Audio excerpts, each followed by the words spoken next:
How are we, my friend?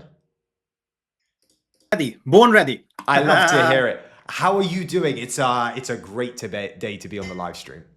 Yeah, absolutely, man. I told you that summer was insane. We are back in business. September is even more insane. I listened a couple of stuff what you did, so hopefully I came prepared and born ready. Early to bed, early to rise, work like hell and advertise. Love it. Absolutely love it. Dude, give me some context into you and what we're doing at ETA Technologies. Well, so I was in venture capital for years, as you know, and I was investing in US, UK, mainland Europe, pre-seed, seed, a bit of everything. And the single biggest moral of the story from these few years I spent in venture capital, beyond the shadow of a doubt, it was that investors invest in people. And I looked around the industry that everybody shared my philosophy that investors invest in people, or at least they should, but nobody was doing it in a quantified way. And beyond my quantitative mindset, it was a big issue because last when I checked, even the best venture capitalists, the best angel investors, they were able to identify only 2 out of 10 unicorns in early stage. I mean, I was like, okay, we need some quantified solution, something which is giving us the standards, the metrics, a formula or tool or something.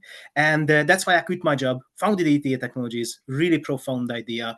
We don't look for pitch deck or financials or business plan. We created the first of its kind psychometric AI, which is analyzing what is the most important yet most mysterious part of the investment decision. The team providing investors with a quantified overview that, hey, do those guys have what it takes to turn their idea in a garage into a super profitable business? I've had a lot of conversations around this in preparation for this show, right? In preparation for this episode. Some people think it's a little bit woo-woo. Others actually think that, you're providing a valuable service here. I'm sure you run into this a lot. How do you explain it?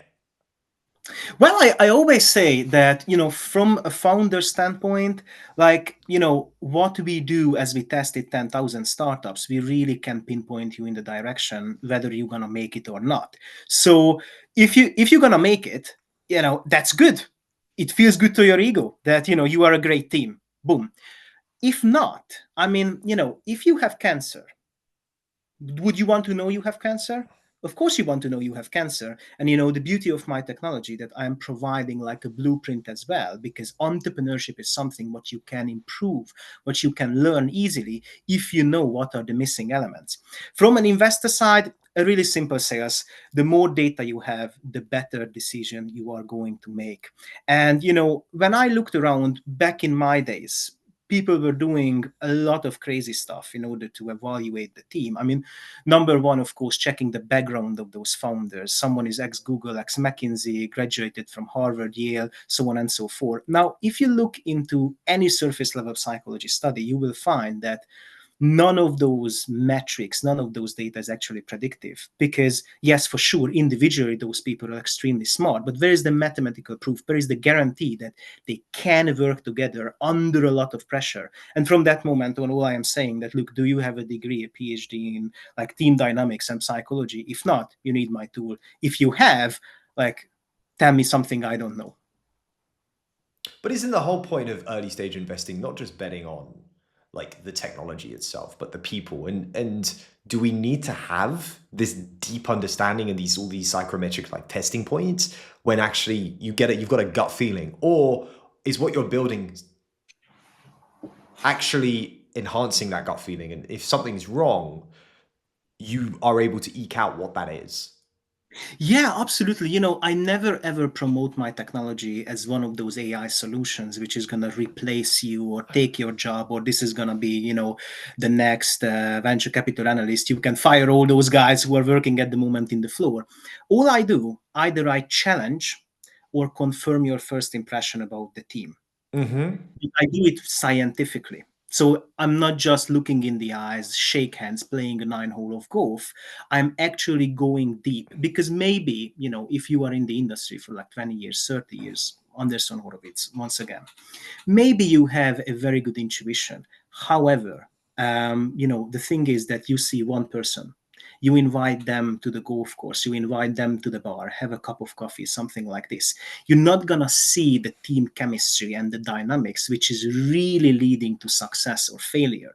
And this is where I come to the picture, that basically just cutting your due diligence, your screening time short, the co-founding team is completing my assessment, and I give you everything what you need to know about them, which once again either confirm or challenge your first impression. I'm not going to replace you. There are other factors but you should definitely consider. For example, if you're a biotech specialist fund, I can show you a fantastic deep tech startup team. You're not going to invest in them because you are specialized in biotech. But team is an essential component of the investment decision. We are not quantifying it. We are making a lot of mistakes. Plus, if I see it from a social standpoint, there is a really strong unconscious bias in the industry.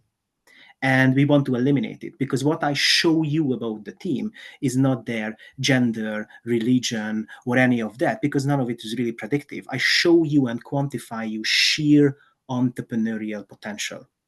Make your choice after that. So what does that exactly look like? What are you seeing in the data that actually the archetype of the quote unquote perfect founder that's going to build you your $1 trillion company looks like?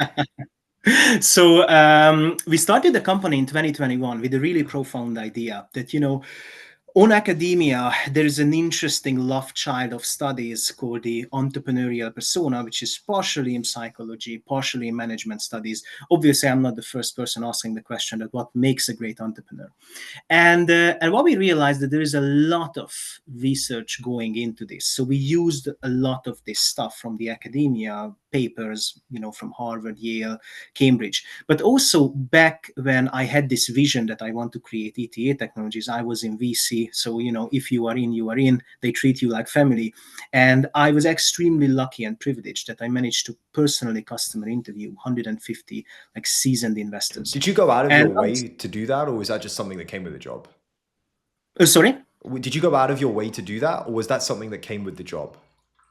Oh yeah, very much that I was always constantly saying that we should find a quantified solution, because the whole idea of ETA Technologies is coming from my problem, my pain in the everyday life, that sometimes I invested founders which was complete rubbish, and sometimes I missed on opportunities because they didn't have enough early stage traction, yet the team was so strong, and 2 or 3 years later I paid the price. So I was always advocating that we need a solution, we need a solution, we need to hire like a business psychologist or somebody.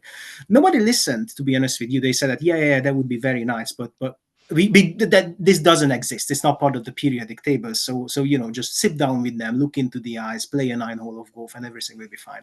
And when I went on this side journey that, hey, I'm going to create this solution. If it doesn't exist, I'm going to create it. And first of all, people were like, okay, wow, that's really cool. I want to use it. Is there anything I can do for you? And I was like, look, give me 10 minutes of your time. I want to customer interview you. Just very simple question. You agree that investors invest in people. 99% of investors agree with that. Tell me what you're looking for.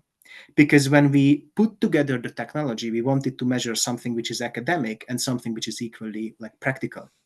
And this is how we came up with, as we call it, the big 20, the top 20 factors, which are really influential and really like predicting whether a team is going to make it, yes or a no.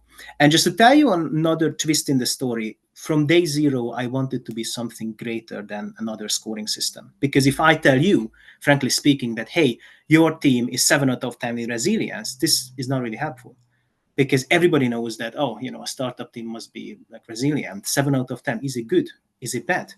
What's the framework, what's the narrative here? And that's why, as of today, I'm extremely proud of this number, and possibly that's the most valuable piece of asset our company is holding at the moment. We tested 10,000 startups. So when we are doing the benchmarking, when we are creating the target ranges on the spectrum of resilience between 1 to 10, and we are telling you that 7 is not enough, it's not just some finger in the air maths. It's actually that we tested 10,000 startups. Some of them were absolute miserable failure. Some of them were unicorns. And that's how we can pinpoint in your direction that 7 out of 10 is not enough, or maybe it's too much resilience. Because if you think about factors like risk aversion or conscientiousness, I believe the most important component is balance. Balance. Balance. Yes. Why? Because if you think about it like really deeply in entrepreneurial psychology, too much conscientiousness means you don't understand that done is better than perfect. You are a perfectionist. In biotech, using this example again, you are sitting over a molecule. You are just polishing and polishing and polishing. You never reach to the market because Mhm. once again, you are a perfectionist. Now, too little conscientiousness, well, you get the Wolf of Wall Street. You are just selling and selling and selling and selling, collecting the money, yet there is no delivery. Both of them are equally bad. You need to find the balance. And this is pretty much what we figured. Of course, we tested 10,000 startups. When we reach to a million startups, we would be 10 times more accurate. But isn't the whole point of investing in a founder, or like especially an early stage, right? Let's not talk about Series A, Series B for Yeah. the time being, but very much an early stage. Isn't that they are absolutely out of their mind? Because it's wild to even begin to think about starting a company. The process that one goes through, the things that they have to give up, it's not sane. So how does balance play into that? Yeah, very good question. I completely share your view. You need to be crazy to do that. If you just do the maths, you're always playing against the odds, like 99% or 98%, I think, the probability that your company is going to fail. So I would say on a more psychological side that you need to be stubborn. Mm. Stubborn enough to start this journey, stubborn enough to wake up every single morning that, all those investors, they don't believe in you, or you are unable to raise funds, you're unable to make any sales, but you're still there, still pushing, continuing the journey. But if you are too stubborn, you're not going to notice when there is a period in time when you need to pivot as a company. So once again, it's all about balance, that you need to be stubborn enough to do it every single day. Because in my opinion, if I really need to simplify what entrepreneurship is, it's doing not extraordinary things, but for an extraordinary long time. Mm. Consistency is absolutely key. And 100%, you need to be stubborn. You need to be crazy. But if you are too crazy, once again, you're not adaptable, you're not flexible, and you're missing on so much opportunities, and you're going to fail. And that's why balance, like when we are gathering all those tremendous data, from startups, what we find that the best companies are, in the target range, which is almost in the middle, in resilience, in conscientiousness, in flexibility, in agreeableness, in everything, And almost in how, the and middle. how do you test them? Is it a Yeah. questionnaire? Is it actually you? Is it talking to them and interviewing them? Is it something that I just hadn't thought about? Is it like you get in person and you stick cameras on them, like a I don't know, like a police sort of interview? Okay, we don't do that. Don't worry, we I don't mean, do that. there's probably some alpha in that. Let's be perfectly honest. The IP behind like sticking them up to a lie detector probably is quite useful in this context because everyone's a salesman when they're in That's true. when That's they're true. in raising mode. That's true. Well, so we are a psychometric AI company, and I'm trying to explain the funniest and the easiest way of doing it. And everybody who's listening now, this is going to be the most boring 1 minute of your life, and after everything else will be fine, I promise. So, what we do, why we are a psychometric AI? Because psychometric test in itself, in my opinion, horribly unreliable. When we came up with the original idea that we are going to create an entrepreneurial persona psychometric test, everybody was celebrating in the industry. They said that it's good. It's very interesting. Would you use it? No, never, because you can game it out. If you think about it, my position, I'm like a gatekeeper. I'm sitting in the middle of the startup ecosystem.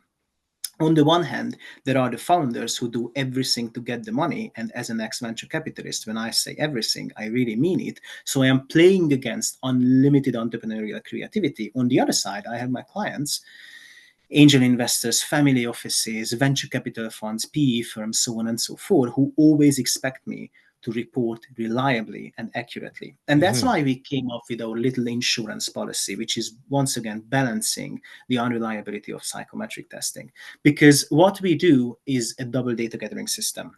Imagine, in an oversimplified way, that my system cares about what is your answer to the question. Is it A, B, C, or D, likely, unlikely? But cares even more how you answer the question, your mouse movement, click ratio, how much time you spend on each question. Are you going back and forth between questions? Are you changing your answer in the light of a new question, what the system is throwing at you? Because entrepreneurship, is not something but you can measure as easily. Like 75% of SP 500 companies use psychometric testing in order to identify the best possible candidate for hiring. Now, in Mm. case of like an investment banking analyst or an asset manager analyst, it's a list. If you tick 7 out of 10 boxes, the probability you're gonna be a good like analyst is very high. So you know what, we're gonna hire you. You're decent. In entrepreneurship, because you are always under pressure, you need to perform in like really extreme cases. When everything is all right, you raise the money and sunshine, lollipops and rainbows. On the other side, when, excuse my French, but everything just turned to dust, people hate you, your customers like say that, I'm not going to buy this product again, your investors trying to sue you, and you need to perform in each of those cases. And that's why combining behavioral science with psychometric testing is the absolute way to run such a business, because that's how we can make sure we are reporting reliably and we are reporting accurately, both for the reference of the founders, by the way, and of course for the investors as well. On a technical level, we are an online test, so you register, you get your access code and test link, you complete it. The average completion time is around 10-15 minutes, so you don't need to spend like the life of your half of your life there. And once the last person from the team has completed it, the report is generated automatically for your reference.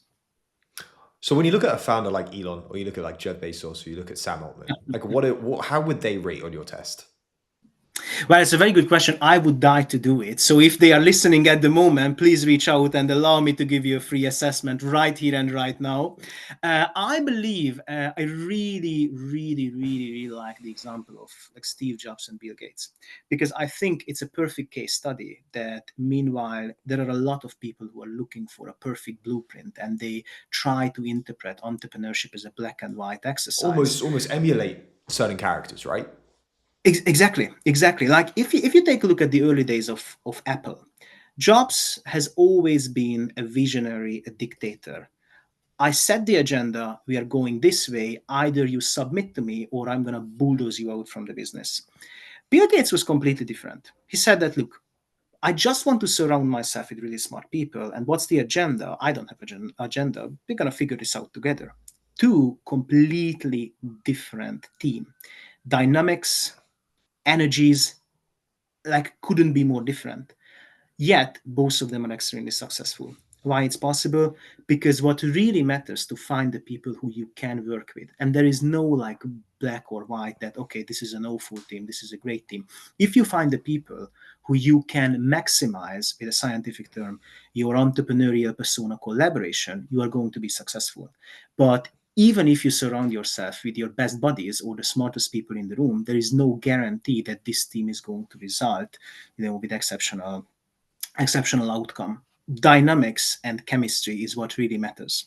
And if you try to swap people who were working with Jobs and working with like Bill Gates, the result would be disastrous, because Mm. they loved how this visionary was leading the company, what culture he was creating. And once again, that's why it's so important when you are building your team to surround yourself with people to whom you can maximize the entrepreneurial potential of yourself and all the others involved into the business. And so on a team level, in terms of team dynamics, what do you look for? What does the test look for that is quote unquote successful? Yeah. Good question. So, first of all, there is a thing what we love to downplay, yet it's exceptionally important. It's called the synergistic support. Let's suppose you and I are working in the same team, and Mhm. if I have a bad day, everything turns to crap. I need to hit the pub and hit it hard, have a Guinness, watch the match, and that's how I let the steam off. Maybe you are just like my CTO, Chris, and he has a complete different mechanism how he's dealing with stress and bad situations. He goes home, just switch off everything, drinking a chamomile tea, no TV, no people around him, just in the dark, switching off everything, focusing like 2 or 3 hours, and after he's like a monk. Okay, I'm done. I'm back in business. Now, synergistic support means that I understand your needs and desires. I understand my needs and desires, And I built in myself the confidence to support you in your own way. I don't try to force you that, hey, Chris, let's hit the pub and hit it hard. It was an awful day, because that would be a recipe for disaster. I know what you need in the bumpy road of entrepreneurship, and I give it to you exactly the way you need it. And this is the foundation of team chemistry and dynamics, that understanding the other person, understanding their needs and desires. And there was a really scary study from Harvard that 65%, like I repeat it, 65% of startups, they suffer from massive co-founder misalignment, which sounds unbelievable, because if you think about it, what that means that you are in the same boat, rowing in a different direction. And we have a factor called like co-founder alignment or misalignment, which is exactly about that are you rowing in the same direction? And the original study is 65%. And as preparing for this conversation, I was checking our data. Our data is actually 63%. People are suffering from massive co-founder misalignment. And just to put the cherry on top, this is not something which is difficult to fix. It's not rocket science. You don't need to be So like how a do you fix psychologist. it? Just sit down and talk. And I'm going to give you the blueprint. I'm going to highlight that maybe in values, maybe in operations, maybe in like speed, you are misaligned. And just sit down and talk, and make sure you don't finish talking until you are done. Hmm. That's it. That's it. But without this blueprint, what we are providing you after the assessment, if you don't know what you're looking for, it's really difficult to find. Very interesting. And is this a just sort of one and done test, or actually it's something that continuously happens throughout the course of the VC's relationship with the startup as it grows and scales? Or like, what are the parameters for how often you test? Yeah, so basically, I always recommend to the clients that do it on a quarterly basis, Why? because there are a lot of studies proving that in 90 days, like on basically on a quarterly basis, our behavior can change. Now, if I test you last week and I test you next week, it's gonna be basically the same result, because Hmm. it's impossible in a week time or 2 week times, generating alterations on your behavior. But in 90 days time, I always recommend that, listen, every package what we are selling to investors comes with unlimited testing. The reason being that they have access to do it on their portfolio companies. They can implement it in the screening process, install it in the due diligence, use it as much as physically possible, because if you can test a team, you know, on their journey, like 3 or 4 years on a quarterly basis, what you're gonna find is some absolutely exceptional insights when they are burning out, how they are changing as a result of a fundraise. This is what we identified and what we call as a post fundraise hubris, because in many teams we identified that they raise the funds and 90 days later, their conscientiousness is back, their risk aversion is back, and very simple, very human thing. They raise the fund and they're like, hey, I'm the smartest guy here. I can do whatever I want. And they just become reckless. And as an investor, if that happens before any disaster, you need to sit down with them and tell them that, look, you raised the fund, you're amazing. However, you are not like a demigod. So you Mm. still can make mistakes, and just hold your horses. Just be a little bit more risk averse. I'm not saying that, you should be like, keep everything close to your chest, but just be normal. Don't turn into a full-grown cowboy. And if you test like in a continuous basis, if you do the monitoring on your portfolio companies, what you're gonna find is exceptional value. Like if you would assemble an IKEA furniture and you try to do it without a manual, I give you a manual, you see everything what's happening inside. I see. What does what does this mean when you start putting founders or people that have founded companies in the same teams as some of the greatest startups today? I've interviewed 11 Labs and Synthesia, and they're all incredibly high agency individuals. What happens in that case? Is it still you're still searching for the conscientiousness? You're searching for these opportunities where actually these teams gel quite well, but that many egos in one room, how does it work? Why are these companies able to succeed? Well, we always do the same tests, so there's no exception that, oh, if you are a unicorn, we have a unicorn specific test, or if you are just in the early stage, we have like an early stage specific test. We always do the same test. We always collect the same type of data. And what we find in case of a unicorn, I mean, first Uh-huh. of all, those guys are exceptional, and this is something which I would like to call everybody's attention, that if you like analyze deep go into the personality of unicorn founders, a unicorn founding team, what you will find that once again they have like a perfect balance, because if everybody is a super genius in the room, it's never going to work. There are tremendous studies I can quote for you, which is proving that the more achievement you have under your belt, you graduated from Harvard, you were ex McKinsey, ex Google, so on and so forth, the more you accomplished, higher your ego, higher, your IQ as well. But the overall probability you can work with other people without dominating them is getting lower and lower and lower. So if you put together a team where everybody is a superstar, I guarantee it's not going to work. And what we find that many of those super successful teams, they have like geniuses on a scientific side, and they have exceptionally accomplished like salespeople who take care of all the commercial, and they have people who are just in the middle, like functioning as a bridge. Not everybody has to be the smartest guy in the room. In fact, if you enter a room where everybody's the smartest guy, it's not going to work at the end of the day. Interesting. What does the commercial model for this look like then? Is it a one and done payment, or is this ongoing SaaS software, or is there something more nuanced about the way you're thinking about it? Well, this is going to be the most boring answer ever. We are selling like an annual subscription, and once again, in exchange for you can test as many companies as you wish, because we really, really would like to incentivize all the clients that look. Implement it in the screening process, implement it in the due diligence, check your portfolio regularly, use it as much as physically possible, and have your data, have this additional layer of data under your belt for your own reference, to notice something which otherwise invisible.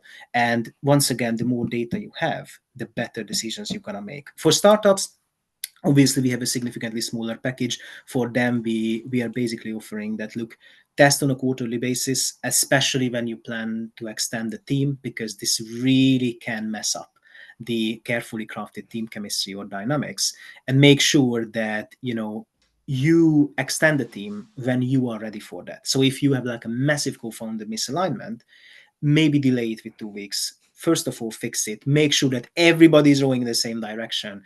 And when you figure that, okay, this company is moving this way with 200% speed, that's when you start extending. Clear. Okay. Founder psychology, huh? Just a it's a different breed. It's a different kettle of fish. Do you do the same thing for the other side of the equation? The The VCs? on investors, Yeah. well, I would I would die to know that what's their psychology. Now, our models are laser focused on entrepreneurial personas, and I think that there are many venture capitalists who's coming from this side of the coin, like they were ex operators, they had exited businesses, and that's how they turned into VCs. And I've never tested a person, but I would just die to do it, that Who's the test them. one person on both sides? Who's the one person that you love to get it tested, and then from a founder side, and then from the other side as a VC or investor, who would you like? Well, can I go into fantasy world, or Yes, I need to give you? absolutely, absolutely. Okay, so my greatest fantasy ever, testing Paul Graham when he was an operator, and testing Paul Graham when he's on the other side, because this guy created something exceptional on both sides of the equation, capturing his entrepreneurial persona when he's in the trenches, he's pushing 200%, he's playing around with burnout and building and building and building. On the other side, capturing the Paul Graham when he's advising, he's investing, he's just creating this extremely powerful ecosystem, what we call as Y Combinator. That would be a data I would just kill for. But as time travel doesn't exist, I don't think it's about to happen, because the best I could test Paul Graham right now. But hey, if Paul Graham is listening, buddy, you get a free test immediately. Soma, thanks so much for the time. This has been an incredibly insightful conversation about how to build teams or how to think about building teams, especially from a VC to portfolio company, but also for, I think, startups as well. Well, it was an absolute honor and privilege to be here, and I'm looking forward to the other guests for today. Pleasure's all mine. Thanks so much for the time. See you soon.